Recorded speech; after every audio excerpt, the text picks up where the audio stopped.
Togo Info, le Togo à votre portée. Aujourd'hui, on va parler de beaucoup de choses. Aujourd'hui. On va commencer par le cas des 3 jeunes qui ont été arrêtés. Quelque part vers Agoye et placés en détention depuis quelques jours pour avoir fait, selon les informations, une capsule, une vidéo dans laquelle ils critiquaient la nouvelle constitution, un certain nombre de choses. Donc ces jeunes ont été, qui sortent à peine de l'adolescence, c'est des élèves. Il semble que certains sont en classe de première, ils sont en train de préparer le probatoire. Donc ces jeunes ont été arrêtés, ils sont actuellement dans les liens de la détention. Et ça doit nous préoccuper parce que je n'ai pas remarqué une levée de bouclier de tous les Togolais par rapport à ces arrestations, des enfants pratiquement qui ont été arrêtés et qui sont placés en détention pour avoir exprimé leur droit à la prise de la parole publique sur un sujet qui est d'actualité, qui est un sujet qui concerne l'ensemble des citoyens. Vous voyez, le Togo, la pente sur laquelle le Togo devient de plus en plus préoccupante, de telle sorte que la prison dans notre pays est devenue la règle. Ce n'est plus l'exception. Dans un pays où la prison est devenue la règle, cela doit inquiéter tout le monde. Ça doit inquiéter l'ensemble de nous tous. C'est-à-dire que nous sommes tous des prisonniers en sursis. À tout moment, on peut venir te chercher. Que pour un oui ou un non, on ne trouve que ces genres de situations que dans des régimes exceptionnels. Et donc, ça doit véritablement nous préoccuper. Et cela montre aussi que le régime est frileux. Si le régime est vraiment serein, ils ne vont pas jeter leur dévolu sur des jeunes qui ont juste fait une vidéo pour exprimer une position sur la situation politique. Donc, ça montre que le régime est très frileux, est très paranoïaque et ils sont prêts à arrêter n'importe qui pour rien du tout. Donc, ces jeunes, il faut se battre pour que ces jeunes puissent sortir de prison. Leur place, ce n'est pas la prison. La place de ces jeunes, ce n'est pas la prison. Et donc, moi, je voudrais inviter les organisations des droits de l'homme à prendre le devant à partir de la semaine prochaine pour faire le plus grand boucan possible pour que ces jeunes sortent de prison. La place de ces jeunes, ce n'est pas la prison. Même si quelqu'un estime quelque part qu'ils sont allés trop loin dans leur prise de position, c'est pas en prison qu'on doit leur envoyer. On va les envoyer. Le Togo est devenu une prison à ciel ouvert. Nous sommes tous dans un enclos. On vient, on prend celui qu'on veut, on jette en prison. On prend celui qu'on veut, on le jette en prison. S'il meurt, tant mieux. S'il sort vivant, tant mieux. Donc, c'est pas normal. C'est pas normal que ces genres de choses se passent dans notre pays et que nous croisons les bras à regarder, à ne rien dire. J'ai même vu des gens qui incriminent ces jeunes-là. C'est quand même incroyable ce qui nous arrive. Vous essayez de disculper le bourreau et de charger les victimes. C'est pas possible. On doit être toujours du côté du plus faible. On doit être toujours du côté du plus faible. Donc, moi, je profite pour inviter les organisations de droits de l'homme. Et pourquoi pas les partis politiques aussi, parce que ces jeunes ont pris une position sur une question politique, à faire le plus grand boucan la semaine prochaine pour que le régime puisse relâcher ces jeunes-là. C'est important. On ne peut pas continuer par faire des choses, c'est-à-dire que des choses d'une autre époque dans notre pays, comme si la civilisation n'a pas atteint le Togo depuis des années. On jette les gens en prison pour un oui ou un non. Même au temps colonial, ça ne se faisait pas comme ça. C'est pas possible. Donc, il faut véritablement que nous réagissons pour que ces jeunes puissent sortir de prison. Et je voulais profiter du cas de ces jeunes-là pour interpeller nos magistrats. Parce que l'un des problèmes du Togo aussi, c'est la justice. Et c'est fondamentalement nos magistrats. Je voulais interpeller nos juges, qu'ils soient magistrats de parquet ou magistrats de siège. Dans un pays en déconfiture, la justice reste le dernier rempart pour les citoyens. Dans un pays malade, la justice reste le dernier rempart pour les citoyens. Dans un pays qui perd ses valeurs, la justice est la seule institution qui rétablit les valeurs. Mais quand la justice devient le problème du pays, c'est que c'est extrêmement grave. Alors, pourquoi j'interpelle les magistrats? Parce que nos magistrats sont devenus, comment je dirais ça, des gens qui brisent des vies pour rien, et surtout des vies des innocents. Même quand on leur donne des ordres, les magistrats, c'est quand même des gens qui ont fait de très bonnes études. C'est quoi, un bac plus 7, et des gens qui maîtrisent quand même le droit, qui ont été formés par la République pour être au service de la République. Et ce sont ces magistrats-là aujourd'hui qui deviennent un problème pour la République. Ce n'est pas tous, mais certains. Quand les services de renseignement vont arrêter des jeunes, c'est certainement qu'un juge a donné un ordre, et principalement le procureur, pour qu'on arrête les gens. Et donc, on ne peut pas continuer à déférer les gens en prison pour un oui ou un non, et ce sont les juges qui prennent des décisions comme ça. Nous avons vu dans ce pays comment est-ce que, depuis 2017 jusqu'à ce jour, les juges ont eu la main très lourde en jetant n'importe qui en prison. Et parfois, dans ce lot-là, il y avait beaucoup d'innocents. Et des gens sont morts. Et les familles les ont perdus pour toujours.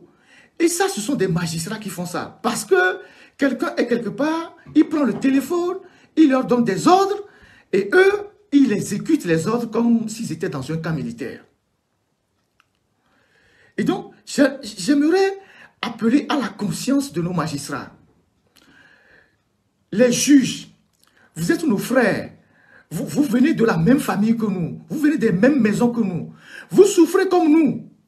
D'où vient que vous, les juges, vous vous permettez, en recevant les ordres de X ou Y, de jeter des innocents en prison et qui finissent par mourir.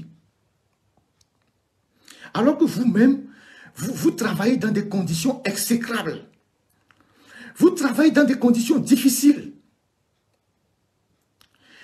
Il y a un magistrat qui est décédé il y a 2 jours, ou c'est passé hier. Ce magistrat a occupé de hautes fonctions.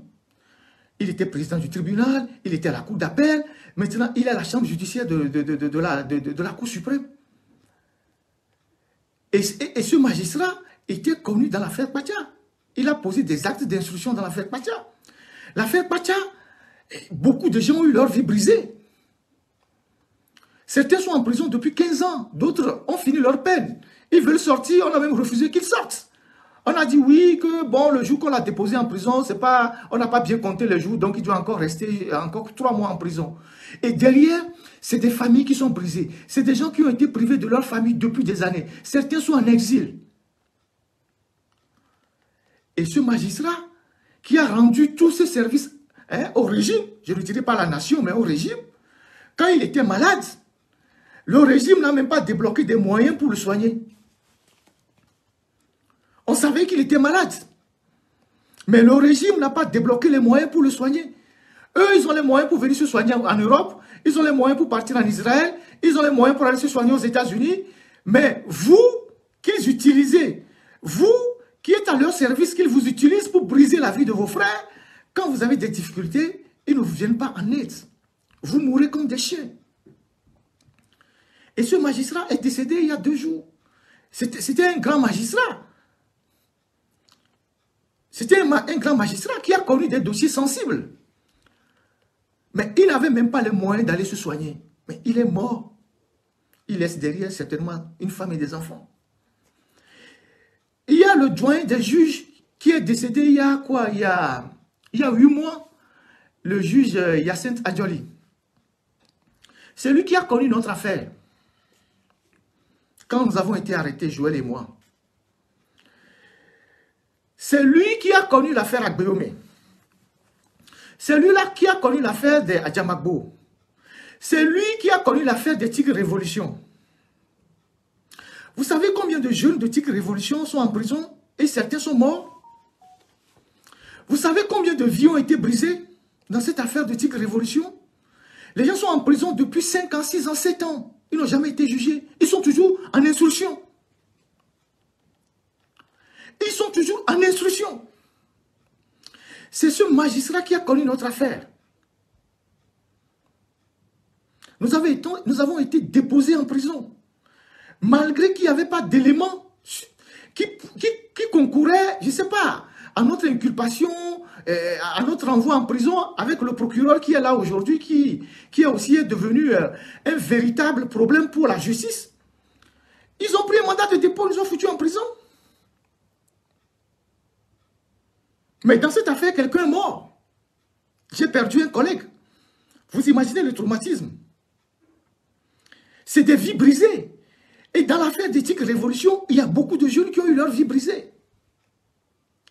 Mais ce doyen des juges, qu'est-ce qui lui est arrivé il y a 8 mois? Il était parti à Abidjan dans une conférence sur le blanchiment d'argent et il a eu des problèmes. Il s'est senti mal, je pense qu'il a eu des problèmes de ventre, je ne sais pas quoi. On pouvait le soigner à Abidjan, le sauver. Ils ont dit qu'il n'y avait pas de l'argent, qu'il fallait le ramener à Lomé. Arrivé à Lomé, il est arrivé à Lomé dans un fauteuil roulant à l'aéroport, le temps de l'amener à l'hôpital et de CHU Tokoué à Saint-Pélégré, il est décédé. Il est décédé. Je ne suis pas certain que ceux qui l'ont utilisé pendant ces années-là se souviennent même encore de sa famille. Il est mort, ça fait 8 mois. Je ne suis pas sûr qu'ils se souviennent encore de ses enfants. Donc, vous les juges, vous les magistrats, vous voyez comment vos propres frères, vos collègues qu'on utilise pour faire des basses besognes, vous voyez comment ils finissent leur vie. Donc, vous devez faire un examen de conscience. Le Burkina, qui est un pays d'exception, parce qu'il y a eu un coup d'État là-bas, il y a des juges qui ont le courage de dire non au capitaine Traoré, en prenant des actes contraires aux recommandations du pouvoir exécutif. Nous avons des journalistes au Burkina que le capitaine Traoré a voulu envoyer au front en prenant une réquisition parce qu'ils ont critiqué le régime. Les juges ont dit non. Les juges ont dit non. Mais là-bas, ils sont dans un régime d'exception. Il y a eu un coup d'État là-bas. Il y a des juges là-bas qui ont encore en eux les valeurs de leur profession, qui ont le courage de dire non. Pourquoi vous, les juges togolais, vous vous comportez comme ça? Pourquoi, moindre chose, vous envoyez vos frères en prison? Et qu'est-ce que le régime vous donne pour ça? Vos salaires sont misérables. Vous travaillez dans des conditions terribles. Dans les tribunaux là, les tribunaux sont comme des porcheries.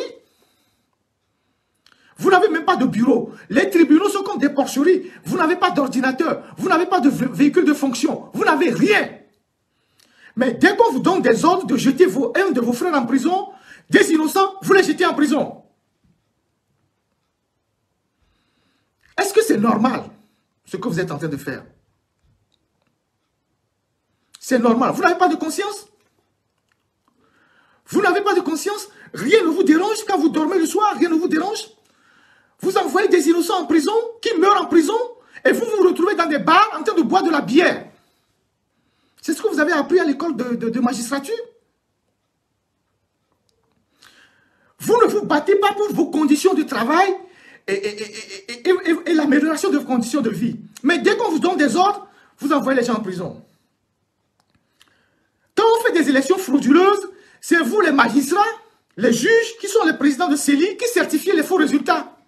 Depuis 20 ans, c'est vous qui faites ça. C'est vous qui certifiez les faux résultats.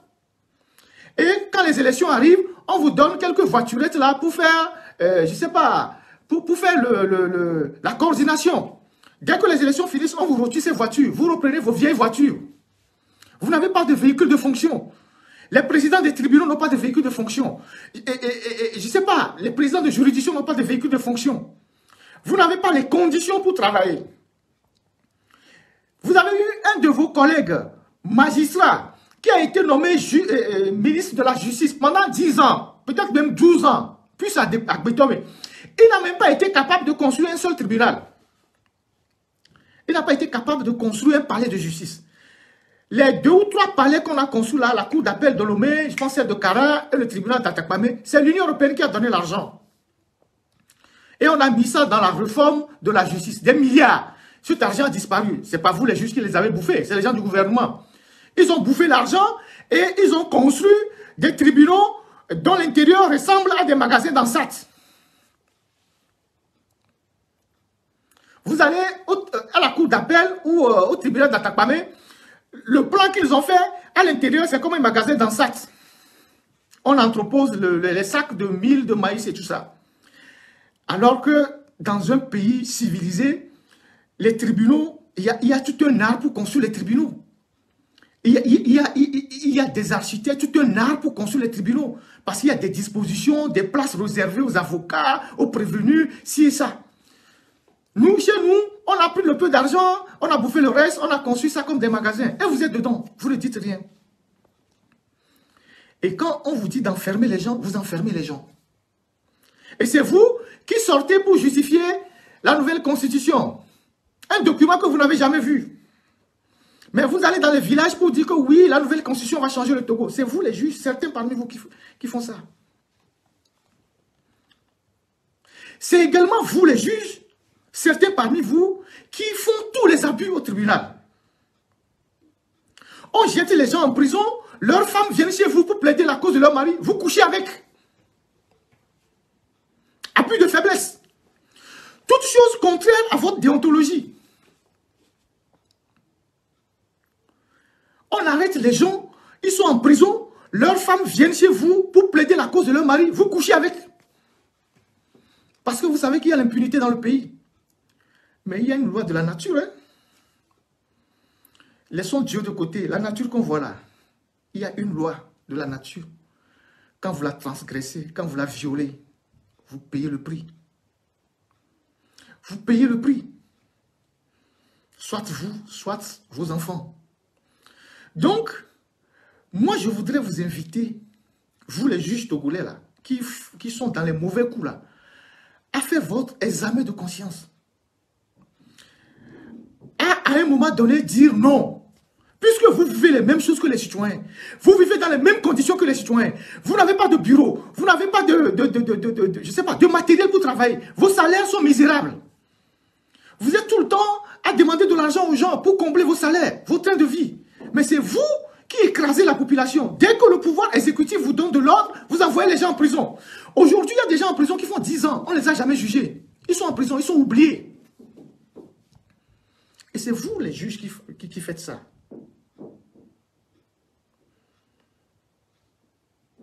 Et quand je parle des magistrats, je parle des magistrats de siège et des magistrats du parquet. C'est vous qui vous livrez à ces genres de choses. Ne pensez pas que les Togolais ne notent pas. Hein? Les gens notent, les gens collectent les informations sur vous. Tout ce que vous faites. Les gens collectent les informations. Demain, ça peut vous rattraper. On ne vous demande pas d'être saint. On ne vous demande pas d'être intègre à l'extrême. Mais on vous demande juste de respecter votre propre déontologie, d'être humain, de savoir à un moment donné dire non. Quand un colonel, un ministre, un individu vous appelle pour écraser votre propre frère, sachant qu'il n'a rien fait, ayez le courage de dire non. On ne peut pas faire ça, parce que derrière, c'est une vie qu'on brise, c'est une carrière qu'on brise, c'est des innocents qu'on jette en prison. Mais vous ne voulez pas comprendre ça. Vous envoyez les gens en prison pour un oui, un non. Et ceux qui vous utilisent, quand ils ne peuvent plus vous utiliser, ils vous jettent. Après, quand vous êtes malade, ils courent même pas pour vous aider. Vous mourrez comme des chiens. Et les décès successifs que vous avez dans la corporation des magistrats doivent vous amener à réfléchir sur vos conditions de vie et sur l'ingratitude de ceux qui vous utilisent pour briser la vie de vos frères.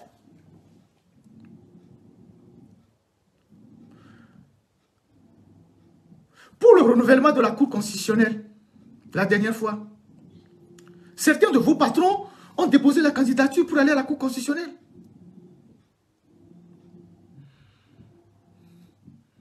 Il y a le président de la Cour suprême, Abdoulaye Yaya, qui a déposé sa candidature. Il y a le juge Garba Nyombi qui a déposé sa candidature. Il y a le juge Pételebia, qui est à la retraite, qui a aussi déposé sa candidature pour aller au Parlement. Quand a envoyé les dossiers au Parlement, celui de Abdoulaye Yahya même a disparu du circuit. Je ne sais même pas qui a enlevé ça. Quelqu'un a fait disparaître son dossier du circuit. Et les autres qui sont allés, croyant qu'on va leur envoyer l'ascenseur pour le service, tout ce qu'ils ont eu à faire.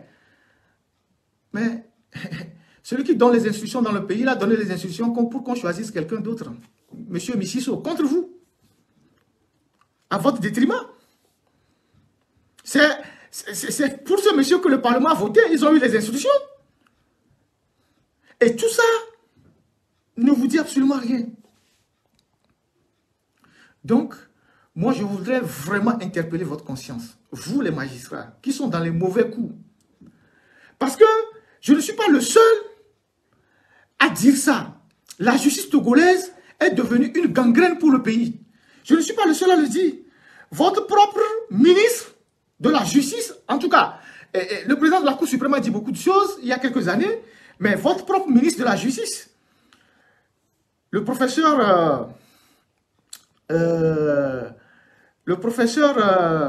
comment il s'appelle, Namtougli,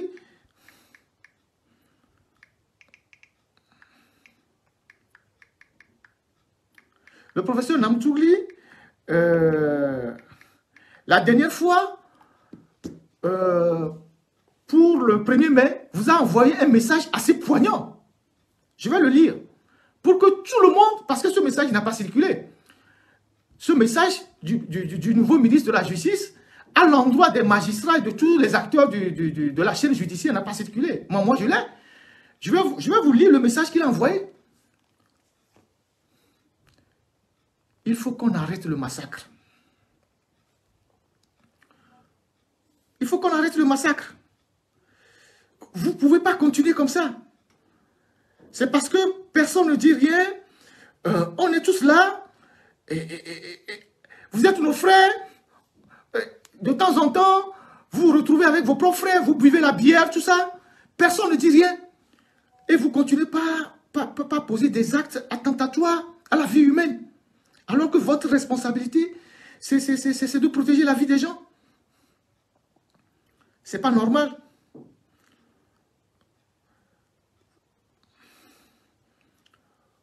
Voici le message que le ministre Namtougli a envoyé aux magistrats. Je vais vous le lire. Et vous allez voir ce qu'il dit de la justice. Ce que le nouveau ministre de la justice dit de la justice. Après, je vais le publier sur ma page. Et vous allez voir. Message aux acteurs de la justice. Et ce message a été envoyé le 1er mai par le ministre de la Justice, le nouveau ministre de la Justice, à tous les acteurs du système judiciaire. En cette journée de célébration des travailleurs, il me plaît de saisir cette occasion pour vous rappeler, acteurs de la justice, entre parenthèses, magistrats, greffiers, SAP, personnel administratif, l'importance de la justice dans un État et faire l'état des lieux de notre justice aujourd'hui et ensemble pour définir les perspectives d'avenir. En tant qu'acteur de la justice, votre travail revêt une importance cruciale pour la société. Pour atteindre cette vertu qu'est la justice, vous devez vous engager pour le peuple, au nom duquel cette justice est rendue. Avec intégrité, équité et compassion, en veillant à ce qu'elle soit réellement accessible à tous. Nous devons ensemble construire un système judiciaire qui inspire confiance et qui réponde aux besoins du peuple togolais. Tel n'est pas le cas.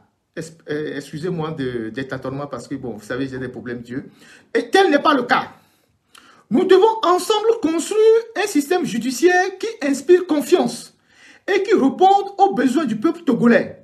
Tel n'est pas le cas. Aujourd'hui, et c'est cette partie qui est assez importante, écoutez très bien ce que le ministre de la Justice dit. Aujourd'hui, la justice au Togo fait face à des défis tels que la lenteur des procédures, le manque de transparence, le manque de moyens, le dépôt systématique des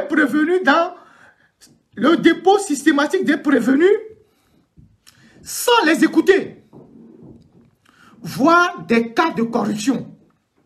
Je répète, aujourd'hui, la justice au Togo fait face à des défis tels que la lenteur des procédures, le manque de transparence, le manque de moyens, le dépôt systématique des prévenus sans les écouter, voire des cas de corruption. Le citoyen n'a plus confiance à la justice parce qu'elle n'est plus le rempart de ceux qui n'ont pas de force, mais plutôt est souvent rendue en faveur des plus forts. Pour demain, il est impératif de viser une justice plus efficace, transparente, équitable.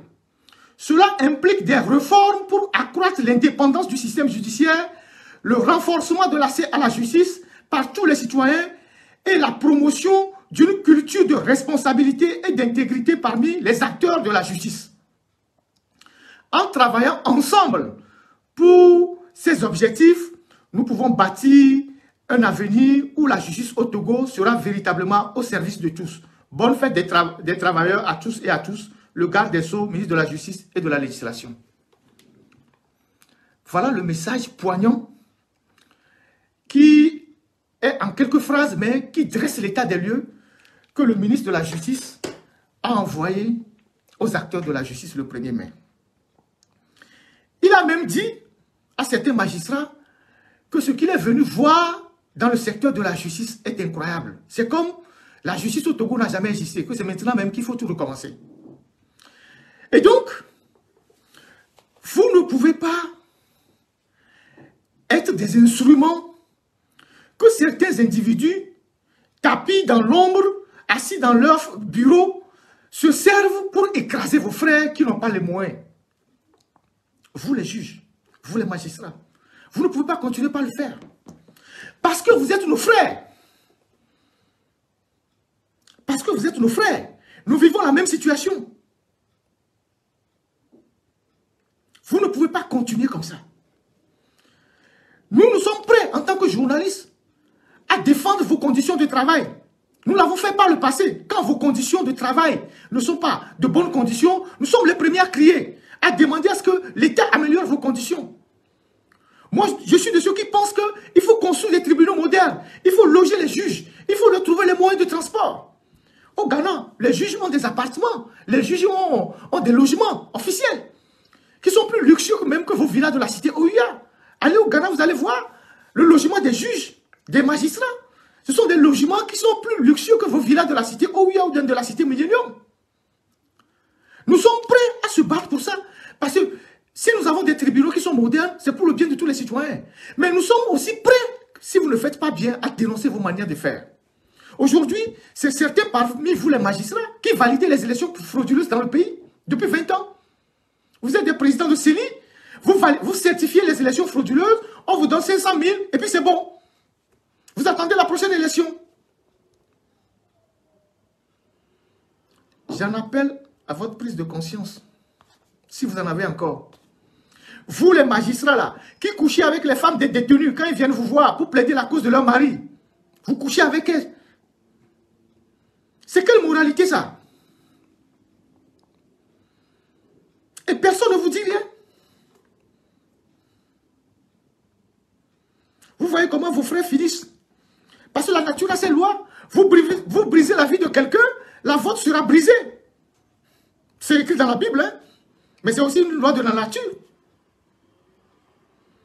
Donc, faites votre travail. Ayez le courage parfois de dire non. Je ne peux pas condamner un innocent.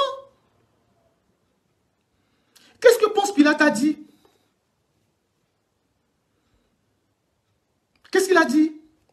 Lorsqu'on lui demandait de condamner Jésus, qu'est-ce qu'il a dit? Mais ayez le courage d'être comme Ponce Pilate. Filez la patate chaude à ceux qui vous disent de condamner les gens pour qu'eux-mêmes le condamnent.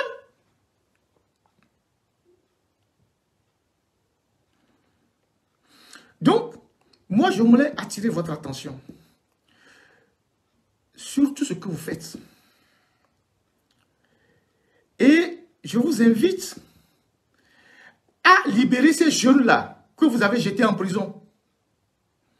Les 3 jeunes que vous avez jetés en prison là, en commençant par le procureur de la République, il est devenu aujourd'hui un très bras armé du régime. Il jette tout le monde en prison. Le doyen des juges qui nous avait jetés en prison là, il faisait aussi la même chose. Hein. Mais il y a de cela 8 mois, il est mort. Plus personne ne parle de lui. Les gens ne savent même pas qu'il a existé. Les gens ne savent même pas qu'il a existé. Hein. Donc, libérez ces enfants que vous avez mis en prison. Le jour où, moi, quelqu'un va me saisir qu'un juge a abusé d'une femme dont le mari est en prison là, je vais publier le nom sur Facebook. Il faut qu'on commence par vous faire ça comme ça, pour que des gens se calment parmi vous. Parce que vous poussez trop le bouchon. Vous abusez des gens faibles. Vous abusez des faibles. Le jour où quelqu'un viendra me dire que oui, un juge a couché avec une femme qui est venue solliciter, le solliciter pour libérer son mari là, je vais appeler le juge, je vais l'appeler au téléphone. Après, je vais mettre son nom et son numéro sur les réseaux sociaux. Comme ça, vous allez vous calmer un peu.